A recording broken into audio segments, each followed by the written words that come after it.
یہ چیز کسی طرح بھی جائز نہیں تھی۔ تو دو چیزوں کو خوارج نے ہدف بنایا، ایک سنت جو ظاہر ہے کہ قرآن کے ساتھ دین کا دوسرا بڑا ماخذ ہے، اس میں اگر ابتدا میں کوئی خرابی پیدا کر دی جائے تو آگے بڑھ کر پوری سنت زیر بحث آ سکتی ہے، اور دوسری جانب یہ الجماعت یعنی مسلمانوں کا نظم اجتماعی، اس کے مقابل میں یعنی خوارج کے مقابل میں مسلمانوں کی جمعیت نے، اس وقت ظاہر ہے کہ خوارج کے مقابلے میں باقی سب مسلمان تھے، صحابہ تھے، تابعین تھے، بہت بڑی جماعت تھی، ان کے ہاں یہ تعبیر عام ہونا شروع ہوئی کہ ہم تو اس انارکی کو پسند نہیں کرتے، ہم قرآن کے ساتھ سنت کو بھی مانتے ہیں، وہ دین کا ماخذ ہے، اللہ کے پیغمبر کی جاری کردہ ہے، اس وجہ سے ہم اہل السنت والجماع ہیں۔ اچھا، یعنی ہم مسلمان تو ہیں لیکن خوارج نے جو نقطہ نظر پیدا کر دیا ہے اس کو ہم قبول کرنے کے لیے تیار نہیں ہیں، ہم اسے رد کرتے ہیں، اور ہم اپنا تعارف خوارج کے مقابل میں اہل السنہ والجماع کہہ کے کراتے ہیں۔ سننا، اہل السنہ یعنی وہی سنت، یعنی سنت ہے نا، اس کو عربی زبان کے تلفظ میں جب ادا کریں گے تو اسی طرح ادا کریں گے۔ تو اس لیے یہ تعبیر اگر آپ غور کریں تو بڑی صحیح تعبیر تھی، یعنی اس میں جو دونوں باتیں بیان کی گئی ہیں دونوں باتیں بالکل متحقق ہیں، دونوں باتیں دین ہیں۔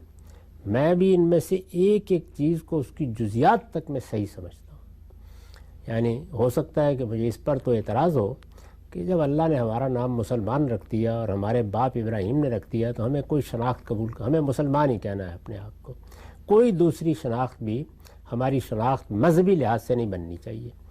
یعنی لوگوں کی برادری کی شناخت ہے، لوگوں کی قومی شناخت ہے، لوگوں کے پس منظر کی بہت سی شناختیں ہیں، ثقافتی بنیاد پر بھی شناخت پیدا ہو جاتی ہے، لیکن مذہبی شناخت ہماری طے ہے اور وہ اللہ کا دین اسلام ہے۔ ہم اسلام کے ماننے والوں کی حیثیت سے اپنے آپ کو مسلمان کہیں گے، جو اللہ نے ہمارا نام رکھا ہے، اور یہ بات خود قرآن میں واضح کر دی گئی ہے کہ ابراہیم نے تمہارا یہ نام رکھا تھا، ہوا سمکم المسلمین۔ تو یہ نام ظاہر ہے اس مذہب کی بنیاد پر رکھا گیا ہے کہ اس کی حقیقت کیا ہے، سبمیشن، اسلام کا مطلب ہے اللہ کے سامنے اپنے آپ کو گرا دینا، ڈال دینا، اس کے حکم کے سامنے سر تسلیم خم کر دینا۔ تو میں تو ذاتی طور پر اسی کو پسند کرتا ہوں، لیکن اہل السنہ والجماع میں جو موقف بیان کیا گیا ہے کہ ہم مسلمان قرآن کے ساتھ اللہ کے پیغمبر کی جاری کردہ سنت کو بھی مانیں گے، رسالت میں آپ صلی اللہ علیہ وسلم نے جو احکام اس حیثیت سے دیے یا جاری فرمائے وہ پیغمبروں کا دین ہے، وہ پہلے سے چلا آ رہا ہے، ہمیں قرآن میں اس کو ماننے اور اس کی پیروی کرنے کی ہدایت کی گئی ہے۔ تو ہم یہ کیسے کہہ سکتے ہیں کہ ہمارے لیے صرف کتاب اللہ کافی ہے؟ نہیں، خود کتاب اللہ نے بتا دیا ہے کہ جو دین ابراہیمی کی روایت چلی آ رہی ہے، جو پیغمبر نے اب تمہارے اندر جاری کر دی ہے، تمہیں اس کی پیروی کرنی ہے، یہ پیغمبروں کا دین ہے جس کو ہم سنت کہتے ہیں۔ تو اس لیے یہ بھی بڑی صحیح بات ہے۔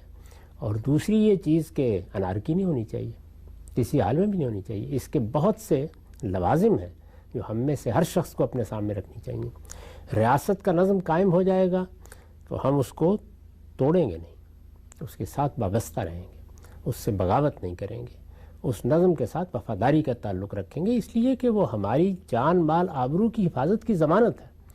ایک مرتبہ اگر اس میں انتشار پیدا ہو جائے تو پھر سنبھالنا بہت مشکل ہو جاتا ہے۔ اس وقت جب کہ دنیا کی بڑی طاقتوں نے یہ سارا علاقہ جس میں مسلمان ممالک ہیں فتح کر لیا تھا، اور پھر انہوں نے اپنے طریقے پر مختلف ملک بنا دیے تو یہ بن گئے، ورنہ اگر مسلمانوں کی ایک حکومت تھی اور وہ رسالت مآب صلی اللہ علیہ وسلم کے ساتھ چل رہی تھی تو اصلاً سب لوگوں کو اسی سے وابستہ رہنا تھا۔ اس کے بعد اگر کسی جگہ دوسری قائم ہو گئی اور کچھ لوگ اس سے وابستہ ہیں، جیسے کہ ہسپانیہ میں قائم ہو گئی تھی، کوئی حرج نہیں، وہ اس کے ساتھ وابستہ رہے۔ جہاں جہاں بھی مسلمانوں کا نظم اجتماعی موجود ہوگا اس کے ساتھ وابستہ رہنا چاہیے۔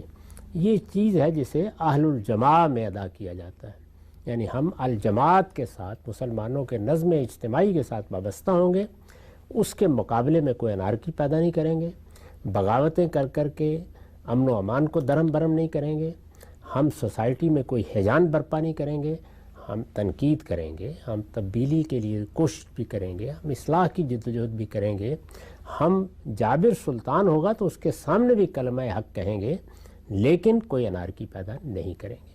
تو جو بات اس میں ادا کی گئی ہے یا اس تعارف میں یا اس شناخت میں، وہ بالکل درست بات ہے۔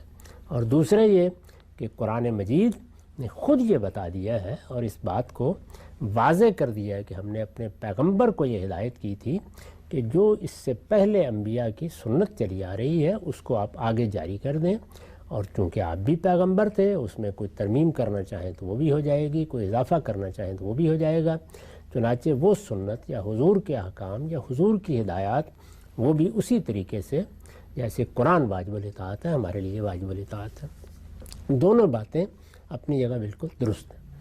یہ تو اہل السنہ والجماع کو اہل السنہ والجماع کیوں کہا جاتا ہے اور اس کے پیچھے کیا فلسفہ ہے، اس کی ضرورت کیا پیش آئی؟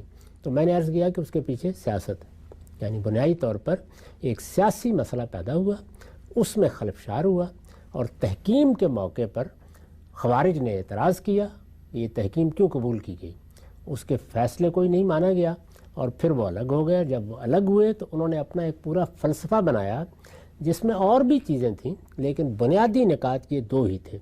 تو اس وجہ سے اس کے مقابل میں عام مسلمانوں نے، اہل السنہ والجماعہ کون تھے؟ عام مسلمان۔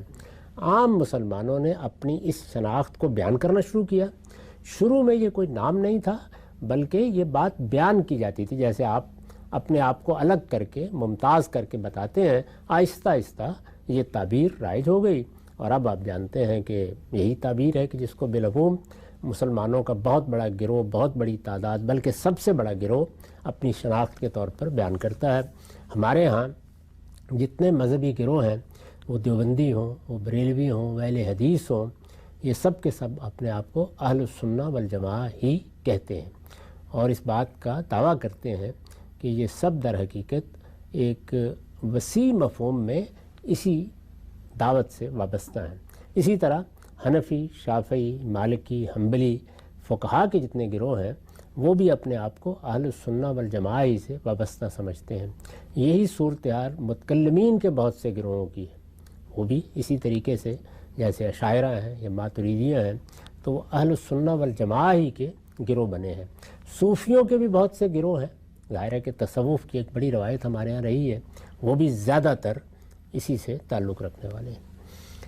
دوسری جو بڑی جمعیت مسلمانوں میں پیدا ہوئی وہ اہل تشیع ہے۔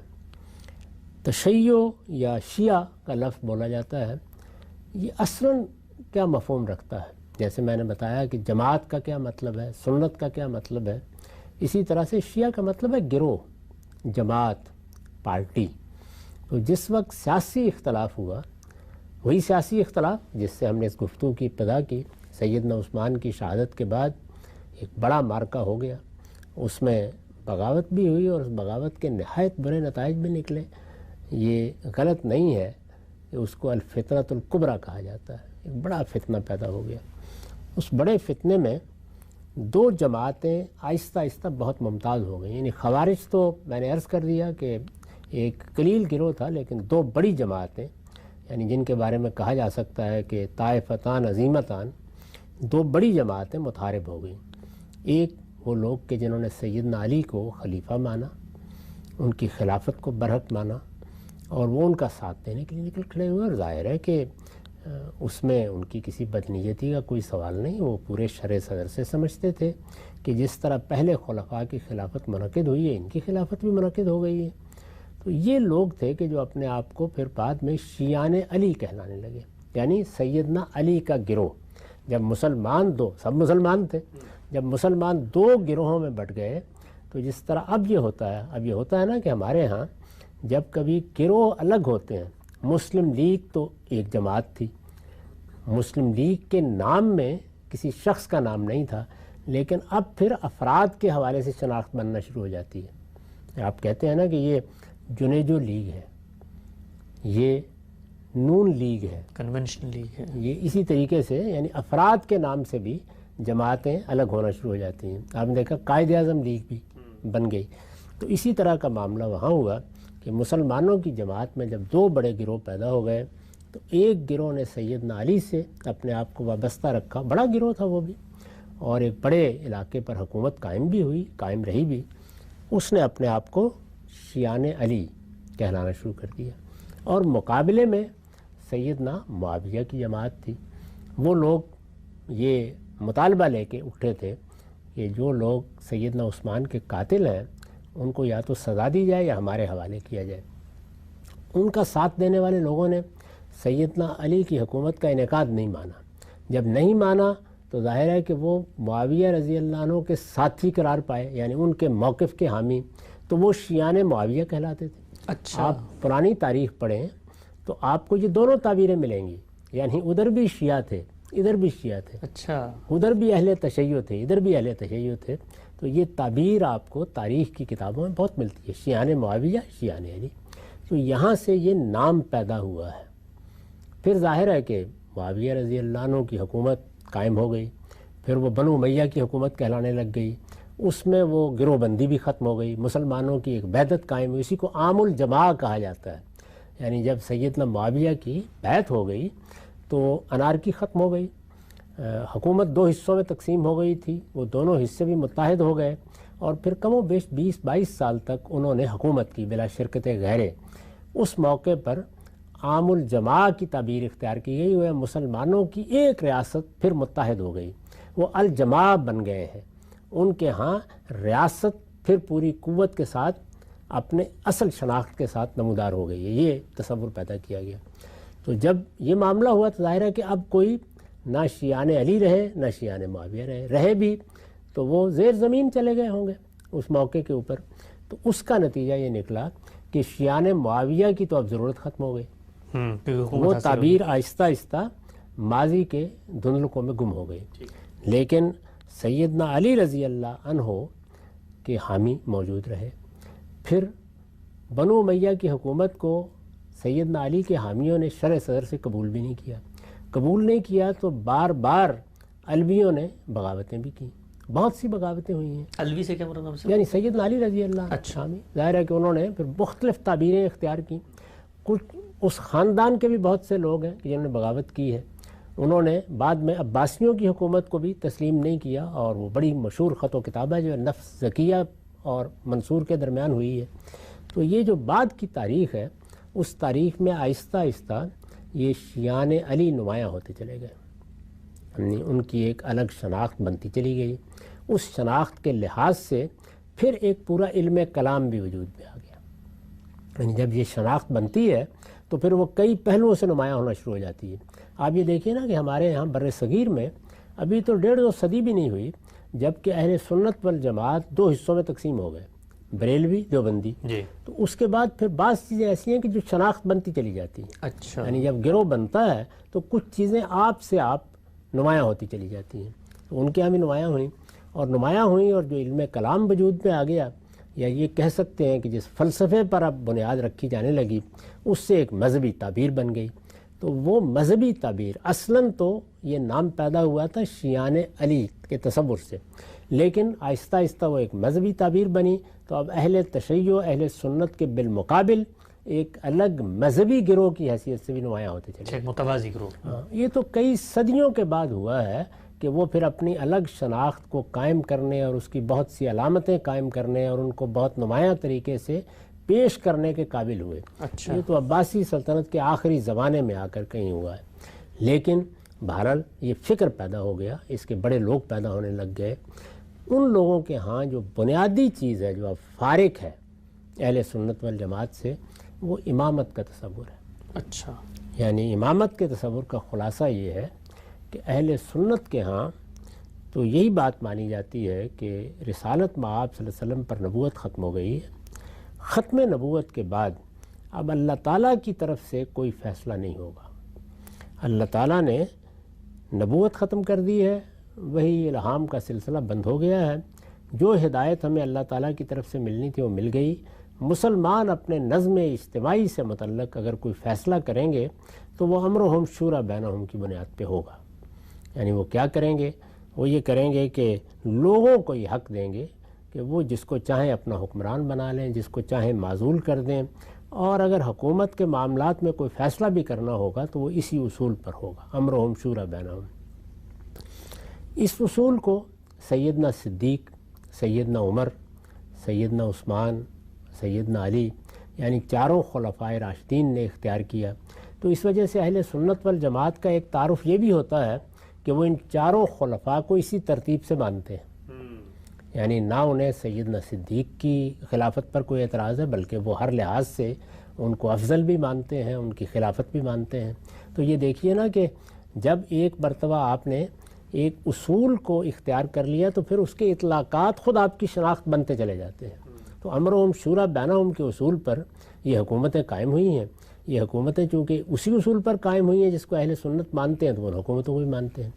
اہل تشیع کا نقطہ نظر یہ ہے کہ نبوت تو بے شک ختم ہو گئی ہے، لیکن امامت ختم نہیں ہوئی۔ امامت کا مطلب یہ ہے کہ اللہ تعالیٰ کی طرف سے مسلمانوں کے حکمرانوں کا تقرر ہوگا۔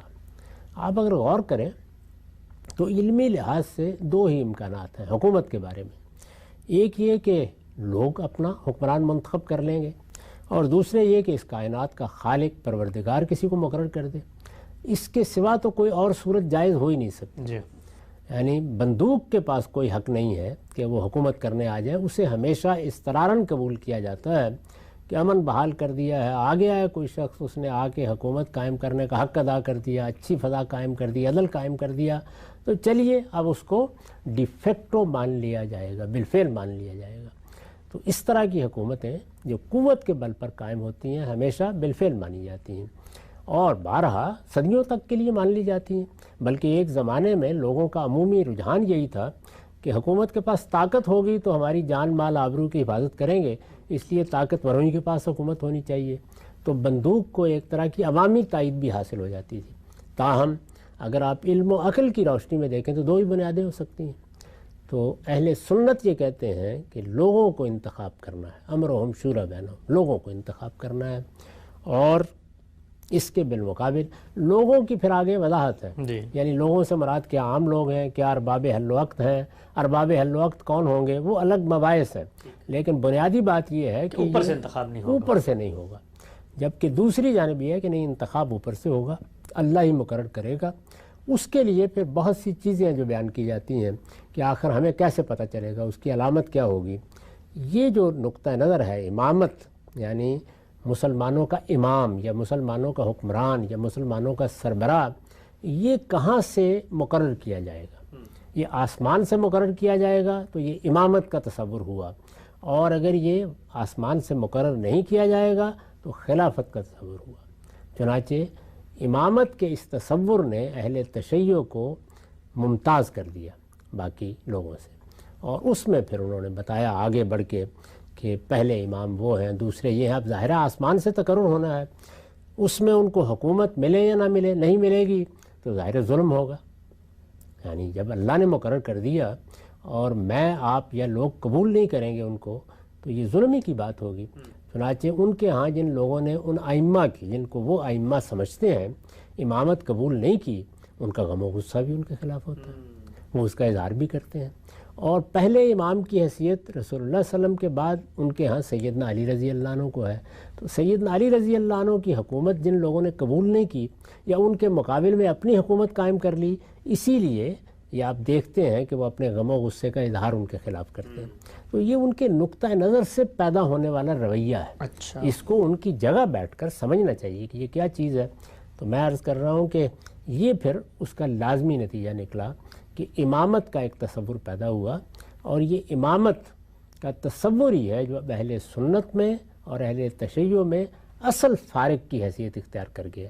یعنی لفظ یا شناخت تو پیدا ہوئی تھی ایک سیاسی اختلاف سے، اور اس وقت اس میں کوئی علمی چیز نہیں تھی، گروہ کے معنی میں، جماعت کے معنی میں، یہ سیدنا علی کی جماعت ہے، یہ ان کا گروہ ہے، اس سے زیادہ کچھ نہیں تھا۔ لیکن یہ سیاسی اختلاف آہستہ آہستہ مذہبی یا علمی اختلاف میں تبدیل ہوا، اور پھر ظاہر ہے کہ امامت کا تصور پیدا ہو۔ بنیادی بات یہی ہے۔ لیکن جب آپ اپنی شناخت قائم کر لیتے ہیں تو پھر اس کے بعد بہت سے معاملات، مسائل، آپ کا اپروچ کیا ہوگا، اس میں بھی چیزیں آتی ہیں۔ تو ہم نے اس سے پہلے ایک بڑی تفصیلی گفتگو کی ہے کہ ہمارے ہاں خود اہل سنت میں سلفی منہاج ہے، فقہی منہاج ہے، اس کے کچھ اصول ہیں، قاعدے ہیں۔ اسی طرح کا معاملہ صوفیانہ منہاج کا بھی ہے۔ ان لوگوں کے ہاں بھی ایک منہاج وجود میں آ گیا، اور وہ یہ ہے کہ یہ ائمہ ہیں جن کی روایت قبول کی جائے گی، یہ ائمہ ہیں جن کا فتویٰ قبول کیا جائے گا، اور یہ ائمہ ہیں کہ جو اصل میں لوگوں پر حکومت کریں گے، اور یہ حکومت صرف سیاسی نہیں ہے، یہ مذہبی بھی ہے۔ اس کا نتیجہ کیا نکلے گا؟ اس کا نتیجہ یہ نکلے گا کہ قرآن کی تعبیر کرنی ہے، کسی حدیث کو سمجھنا ہے، سنت کے بارے میں کوئی رائے قائم کرنی ہے، تو وہاں اصل کی حیثیت کس چیز کو حاصل ہو جائے گی؟ ائمہ کے نقطہ نظر کو، ائمہ کی رائے کو، ائمہ کی تفسیر کو، ائمہ کی تعویل کو یہ حیثیت حاصل، جیسے وہاں پہ سلف کی تعبیر کو، جیسے وہاں سلف کی تعبیر کو ہوئی ہے۔ تو یہ فرق اس میں واقع ہو جائے۔ اچھا، بڑی جامعیت کے ساتھ آپ نے ایک بہت بڑے موضوع کو ایک طرح سے اس کا احاطہ کیا اور یہ بتایا کہ یہ دونوں جو نقطہ نظر ہیں یہ پھوٹتے کہاں سے ہیں، ان کی ابتدا کس پس منظر میں ہوئی۔ ایک اور سوال میں پوچھنا چاہتا ہوں اس سے پہلے کہ ان دونوں کے ہاں جو جزیات کے اندر پھر عقائد مرتب ہوئے اور پوری کی پوری حدود بندی ہوئی کہ کون اہل سنت والجماعت میں شمار ہوگا، کون نہیں ہوگا، آپ نے ایک نقطے کی طرف توجہ دلائی کہ یہ سارا کا سارا معاملہ ایک سیاسی پس منظر کے اندر ہوا، اور خوارج کے بعد جو شناخت مسلمانوں کے نظم اجتماعی میں موجود مسلمانوں نے قائم کی، انہوں نے اپنے آپ کو اہل سنت والجماعت قرار دیا۔ ایک نقطہ سامنے آتا ہے، وہ یہ کہ اس کا مطلب یہ ہے کہ یہ کوئی اصلاً علم اور تعبیر کا اختلاف اپنے وقوع یا اپنے وجودیت میں ابتدا میں نہیں تھا، بلکہ سیاسی محرکات سے یہ چیز پھوٹی ہے۔ مجھے بتائیے گا کہ علم کی دنیا میں عام طور پہ ہم دیکھتے ہیں تعبیر کا اختلاف ہے، صوفیہ میں ہوا یا باقی جگہوں پہ ہوا، ان میں اور ان میں ایک جوہری فرق آ جاتا ہے کہ وہاں پر علم کا اختلاف ہے، ایک پورا کے پورے منہاج روایت کا اختلاف ہے، لیکن یہاں پر تو سیاسی پس منظر ہے جس سے تعبیرات پھوٹ رہی ہیں۔ اس میں کوئی شبہ نہیں ہے، ابتدا یہاں سے ہوئی، لیکن آہستہ آہستہ پھر انہوں نے علمی تعبیر کی صورت اختیار کر لی، جیسے کہ میں نے عرض کیا۔ یعنی ابتدا میں تو کچھ بھی نہیں تھا اس کے سوا کہ سیدنا علی ہیں، وہ ہمارے رہنما ہیں، ان کی خلافت منعقد ہوئی ہے، وہ خلیفہ برحق ہیں، امام برحق کہہ لیجئے، ان کی تعبیر کے مطابق ہمیں ان کا ساتھ دینا ہے۔ تو اس سے پہلے تو کچھ بھی نہیں تھا، لیکن بتدریج ظاہر ہے کہ یہ چیزیں نمایاں ہونی شروع۔ اب جب وہ بعد میں بیان کریں گے تو پھر وہ بتائیں گے نا کہ نہیں، یہ تو ابتدا ہے سے دین کا مقصد ہے، یہ تو اللہ کے پیغمبر نے یہ بات کہی ہے، وہ ایسا ہی کہیں گے، اس کے دلائل بھی دیں گے، ان دلائل کو بھی آپ غور کے ساتھ سنیں گے، دیکھیں گے ان میں کتنا حق ہے کتنا باطل ہے۔ ظاہر ہے اہل سنت بھی اپنے نقطہ نظر کے دلائل دیں گے، اس کو بھی دیکھنا چاہیے کہ اس میں کیا حق ہے کیا باطل ہے۔ تو یہ بحث الگ ہے۔ جس وقت ایک چیز پیدا ہوتی ہے تو پیدائش کیسے ہوئی، اور پیدا ہونے کے بعد پھر اس میں علم یا اس کے مبادی کیا ترتیب پائے، یہ چیز آہستہ آہستہ پھر مذہبی ہو جاتی ہے، علمی ہو جاتی ہے۔ تو یہ ڈیولپمنٹ دنیا میں اور بہت سی چیزوں میں بھی ہوتی ہے۔ جب آپ کو سیاسی قوت حاصل ہوتی ہے تو بعض اوقات یہ ساری ترتیب بھی بدل جاتی ہے، یعنی خالص مذہبی یا فکری چیزیں بسا اوقات سیاسی گروہ بن جاتی ہیں۔ یہ بھی ہوتا ہے دنیا میں۔ آخر دیکھیے نا کہ ایک فکر کارل مارکس نے پیدا کیا اور بعد میں وہ سیاسی گروہوں میں تبدیل ہو گیا۔ تو یہ چیز اس طرح بھی ہوتی ہے کہ سیاسی گروہوں سے ابتدا ہوئی اور مذہبی گروہ وجود میں آ گئے، اور مذہبی گروہوں سے یا فکری گروہوں سے یا فلسفیانہ گروہوں سے ابتدا ہوئی اور اس کے نتیجے میں سیاسی گروہ وجود میں آ گئے، پھر وہ آپس میں لڑنا بھی شروع کر دیتے ہیں۔ تو یہ ساری چیزیں تاریخ میں اس طرح ہوتی رہتی ہیں۔ اصل چیز جس کی طرف بہت توجہ کرنی چاہیے وہ یہ ہے کہ ان اختلافات کو علمی طریقے سے سمجھا جائے، ان پر علمی اسلوب میں گفتگو کی جائے۔ یہ جو جذباتیت ہمارے یہاں پیدا ہو جاتی ہے اور ہم ایک دوسرے کا گریبان پکڑنا شروع کر دیتے ہیں، اس سے اجتناب کیا جائے۔